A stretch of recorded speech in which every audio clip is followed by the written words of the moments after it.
Ya, kita melanjutkan untuk anamnesa ya. Kita masuk ke pola kehidupan sehari-hari. Yang pertama pola nutrisi. Pola nutrisi itu yang kita tanyakan berarti frekuensi.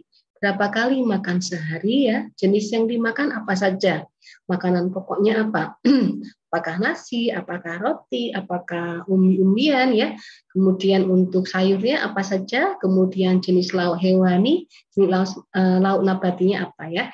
Nah, kita tahu banget bahwa sumber zat gizi itu harus bervariasi. Tidak ada zat gizi lengkap yang dihasilkan hanya dari satu bahan makanan ya. Kemudian porsinya ya. Porsinya bagaimana? Apakah satu piring penuh, apakah setengah piring penuh, seperempat piring penuh atau bagaimana? Kemudian keluhan saat makan apa? Ya, apakah ada sakit gigi, apakah nafsu makan belum kembali atau bagaimana ya? Kita tanyakan untuk pola nutrisi. Kemudian untuk pola eliminasi BAK atau BAB kita tanyakan ya, sudah BAK BAB berapa kali, kapan terakhir ya. Kemudian konsistensi, kalau BAB apakah dia keras, fekalnya keras ataukah dia lembek ya, apakah kesulitan atau tidak. Kemudian kalau BAK-nya bagaimana? Apakah kental ya, apakah panas, apakah menimbul rasa perih atau tidak. Kemudian untuk pola aktivitas dan latihan fisik ini kita juga tanyakan apakah sudah berjalan-jalan, sudah mobilisasi ya, apakah sudah melakukan senam, apakah sudah ke kamar mandi, gitu ya, apakah sudah melakukan weekend exercise dan sebagainya, apakah sudah bisa membantu untuk memandikan bayi atau belum. Kemudian menanyakan tentang pola istirahat ibu ya. Pola istirahat ibu ya, apakah tidur siangnya sudah terpenuhi, tidur malamnya sudah terpenuhi atau belum ya. Ya, kalau dia tidur malam dimulai jam berapa sampai jam berapa, siang jam berapa ya, berapa lama dia tidurnya, berapa kali dia bangun, hal yang mengganggu apa? Apakah karena bayi sering menangis ya, apakah ada yang membantu pada saat bayinya menangis atau tidak ya. Kemudian keluhannya apa? Ya, apakah ada rasa pegel-pegel, apakah ada sakit kepala yang mengganggu istirahat atau tidak ya. Kemudian untuk aktivitas seksual kita tanyakan ya. Tentu ini ditanyakan melihat waktu ya. Kalau masih hari-hari awal tentu tidak perlu kita tanyakan ya. Apakah sudah melakukan atau belum tidak perlu kita tanyakan ya. Kita bisa menanyakan kira-kira rencana akan berhubungan seksualnya kapan. Karena ini akan nyambung dengan riwayat kontrasepsi yang di atas ya. Ya, kalau sudah pernah hubungan seksual pasca melahirkan ya, frekuensinya berapa kali per minggu gitu ya, keluhannya apa? Apakah masih ada rasa sakit? Apakah keluar darah atau tidak ya? Apakah ada rasa tidak nyaman saat hubungan seksual atau bagaimana? Kemudian menanyakan pola personal hygiene ya, mandi berapa kali ya, ganti pakaian berapa kali, jenis bahan pakaian yang dipakai ya, gosok gigi berapa kali, cara cipuknya bagaimana, apakah menggunakan air mengalir, apakah menyiramnya dari depan ke belakang, apakah mengeringkannya dari depan ke belakang, tidak diusap-usap tapi ditepuk lembut gitu ya, apakah menggunakan pembalut yang menyerap ya, apakah dia menggunakan tambahan obat-obat atau herbal yang kita rasa tidak sehat ya. Kemudian menanyakan ya pola yang tidak baik baik pada ibu, pada suami maupun keluarga yang tinggal satu rumah ya. Menanyakan apakah ada yang merokok ya, kemudian apakah ada yang miras, mengkonsumsi obat terlarang ya, adakah hewan peliharaan kucing, anjing, burung misalnya ya. Kemudian apakah ada kebiasaan pijat perut atau tidak dengan dukun. Nah, hati-hati ya pada saat postpartum awal tentu kondisi rahim ibu ini masih sangat lunak gitu ya. Kalau dilakukan masase ya nanti bisa terjadi perlukaan atau perforasi ya. Menanyakan pola menyusui ya. Kapan pertama kali memberikan ASI kepada bayi? Apakah IMD-nya berhasil ya? Kemudian apakah ibu sudah melakukan ASI eksklusif? Sudah menyusui ASI saja dengan teknik menyusuinya sudah benar atau belum ya? Berapa lama sekali menyusui ya, teknik menyusuinya dievaluasi apakah sudah benar atau belum ya. Keluhannya selama menyusui apa ya? Apakah ada puting susu lecet, apakah payudaranya bengkak, apakah ASI lancar atau tidak ya? Apakah bayi sering gumuh atau tidak ya? Kemudian penyulitnya apa ya? Misalnya ada infeksi ya, ada bendungan payudara dan sebagainya. Kemudian menanyakan zat besi ya, apakah ibu sudah menerima zat besi? Berapa jumlah zat besi yang diterima? Cara minumnya apakah sudah benar atau belum? Sudahkah diminum ya bersama dengan minuman atau buah yang ada vitamin C-nya ya?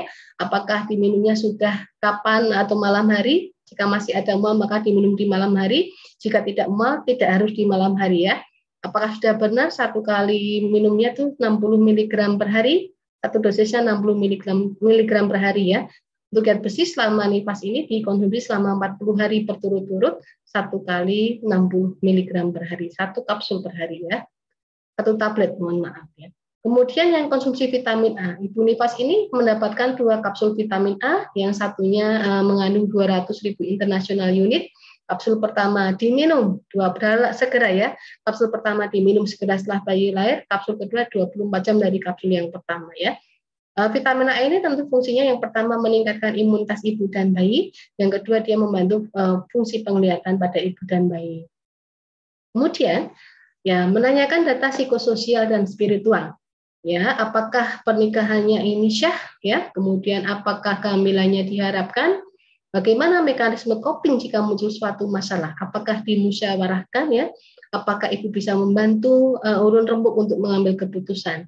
Siapa saja yang tinggal di rumah, siapa saja yang membantu ibu, bentuk dukungan keluarga apa saja ya, apakah dukungan material, apakah informasional ya, apakah ada emosional, apakah semuanya dukungan diberikan dengan cukup ya. Jika ada keperluan pengambilan keputusan, siapakah yang merupakan decision maker-nya ya, kemudian apakah dalam kondisi darurat ibu dapat mengambil keputusan sendiri atau tidak. Kemudian orang terdekat yang tinggal satu rumah ya, kemudian adat istiadatnya bagaimana, adat istiadat yang terutama yang mendukung dan yang merugikan kesehatan di masa nifas ya. Misalnya kalau kita ada akikah itu adalah adat istiadat yang mendukung ya. Karena dengan ada akikah itu berarti meningkatkan asupan nutrisi untuk ibu. Misalnya yang merugikan misalnya ternyata di situ mengandung kepercayaan tidak boleh makanan yang amis ya, itu merugikan kesehatan. Padahal protein adalah untuk pertumbuhan jaringan yang baru ya. Penghasilan per bulan apakah cukup atau tidak? Nominalnya di rentang berapa? Tanyakan ke keluarga. Apakah kurang dari 1 juta? Apakah 1 sampai 2 dan seterusnya ya. Kadang orang mengatakan cukup subjektivitas dari dia ya. Namun kita harus memastikan cukup yang rasionalnya seperti apa ya. Kemudian apakah ada praktek agama yang berhubungan dengan nifas ya, misalnya tidak berpuasa saat nifas gitu ya. Kemudian data pengetahuan tentang masa nifas apa saja. Bisa menanyakan apakah ibu sudah paham tentang tanda bahaya, tentang ASI eksklusif, tentang kebutuhan nutrisi, tentang kebutuhan eliminasi, tentang kebutuhan hubungan seksual dan KB dan sebagainya. Ini kita tanyakan ya.